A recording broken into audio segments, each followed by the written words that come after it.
நல்ல ஒரு விஷயத்த நல்லா தெரிஞ்சுக்கோங்க. நம்மளுடைய பரிகாரங்கள் ரொம்ப ரொம்ப முக்கியம். இயற்கை சார்ந்த சில விஷயங்கள். ஒவ்வொரு ராசிக்கும் ஒவ்வொரு மரம் உண்டு. அதான் பார்த்தீங்கன்னாக்கா, நமக்கு ஜென்ம ராசிக்கு உள்ளதுன்னு சொல்லுவாங்க. ஒவ்வொரு மரமும் நம்மளுடைய நவக்கோள்களோடு இணைக்கப்பட்ட ஒன்று. துளசி, அதேமாரி பார்த்தீங்கன்னா வில்வம், அதேமாரி உங்களுக்கு வன்னி மரம், இப்படி ஒவ்வொரு மரத்தையும் தனித்தனியா 9 கிரகங்களின் ஆட்சி கிரகமாக இருக்கும். ஸோ இதுக்கான பரிகாரம், மகர ராசிக்கு மகரம் உங்களை சிகரத்தை எட்ட வைக்கும் நல்ல நேரம். அதனால இது வந்து பார்த்தீங்கன்னா, நீங்க எதையுமே கவலைப்படக்கூடாது. நல்லதும் இருக்கும், கெட்டதும் இருக்கும். ஆனா உங்களுக்கு தெரியவே தெரியாது. இனிமேல் உங்களுடைய கஷ்டங்கள், நல்ல நல்ல விஷயங்கள், தடங்குன விஷயங்கள்லாம் நல்லா வந்துரும். அதே மாரி பார்த்தீங்கன்னா, இந்த பரிகாரம் முக்கியமான பரிகாரம். இன்னைக்கு எத்தனையோ ராசிகள் இருந்தாலும், ஏன் நான் மகரத்த பத்தி பேசுனேன் அப்படின்னு கேட்டீங்கன்னா, மகரம் இன்னைக்கு மரகதம் மாரியான சிறப்பாக ஒரு நல்ல விஷயத்த கொடுக்கும். மரகத பச்சை எப்படி நல்ல ஒரு காஸ்ட்லியா ஒரு லிங்கம் எப்படி ஒரு புனிதமா பார்க்குறோமோ, அதே மாரி நம்மளுடைய இந்த காலம் மரகதம் மாரி இந்த மகரம் உங்களுக்கு வேலை செய்யும். நல்லாவே ஹெல்ப் பண்ணும். நல்ல ஒரு சக்தியை கொடுக்கும். ஸோ நமக்கான பரிகாரத்துக்கு வருவோம். ஒண்ணுமே கிடையாது. குளிக்கணும், குடிக்கணும்.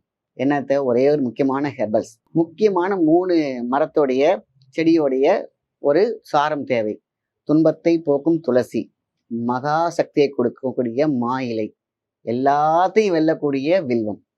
துளசி, வில்வம், மா இலை. இந்த 3 இலையுமே நான் என்ன பண்ணணும்னா, நிழலா காய வச்சு பவுடர் பண்ணி வச்சுக்கோங்க.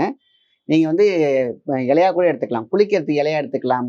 குடிக்கிறதுக்கு நம்ம பவுடரா செஞ்சு வச்சுக்கலாம். இன்னைக்கு வில்வம் பவுடர் கிடைக்குது, துளசி பவுடர் கிடைக்குது. மா இலை சில பேர் வந்து கிடைக்கிறது இல்ல. அதனால மா இலைய வாங்கி, அதாவது உங்கள்கிட்ட இருந்து பறிச்சு நிழலா காய வச்சு, அத இடிச்சு பவுடர் பண்ணி வச்சுக்கலாம். ஒருவேளை கிடைக்குது, நாட்டு மருந்துல கிடைக்குதுனாலும் ஓகே, நோ ப்ராப்ளம்.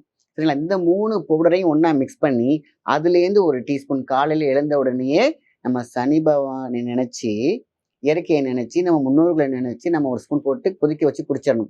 இது உள்ள சக்கரங்களை இயக்கும். அந்த சக்கரங்களை இயங்கினால், நம்ம கேலக்சியில் இருக்கக்கூடிய கிரகங்களுடைய பார்வைக்கு உள்ளே அழகாக கொண்டு செல்லப்படும். ஸோ உள்ள இருக்கக்கூடிய உள்ளொளி பெருக்கி வெளியொளி பெருக்குக அப்படின்னு சொல்லுவாங்க. ஸோ அதனால என்ன பண்றோம்? குடிக்கிறோம். குளிக்கிறதும் அதே மாரி தான். இந்த 3 இதே பவுடரை யூஸ் பண்ணலாம். இல்ல இன்னும் கொஞ்சம் பெட்டரா நான் யூஸ் பண்றேன்னு பார்த்தீங்கன்னா, துளசி இலை, வில்வம், அதே மாரி உங்களுக்கு மா இலை 2 போட்டு மூடி வச்சுருங்க. 1 ஹவர் கழிச்சு நீங்க அதுக்கப்புறம் என்ன பண்ணுவீங்க, அந்த இலையெல்லாம் பத்திரமா எடுத்துட்டு குளிக்கலாம். இல்ல பவுடரா போட்டு குளிச்சுட்டு இப்ப நார்மல் வாட்டர்லயும் குளிக்கலாம். ஆக குளிக்கணும். மேல் நோக்கியும் குளிக்கணும். உள்ளேயும் எடுத்துக்கிட்டோம் அப்படின்னு கேட்டீங்கன்னா, நமக்கு இன்னும் நல்லா ஷார்ப்பா போகும். ஸோ பரிகாரம் என்பது நம்ம உடம்புல இருக்கக்கூடிய மிகப்பெரிய தாக்கம் அந்த சனி கிரகத்தின் தாக்கம் உள்ள வந்து படிஞ்சிருக்கும். அத உள்ள கிளீன் பண்றோம். வெளியில உள்ள ஆறாவும் நம்ம அந்த தாக்கத்திலிருந்து இருந்திருப்போம். ஆக 2யுமே புதுப்பிச்சுக்கிட்டா இன்னும் நல்லா சிறப்பாக இருக்கும். அடுத்தடுத்த வீடியோக்களை தொடர்ந்து பார்க்க சப்ஸ்கிரைப் பண்ணிக்கோங்க. நன்றி.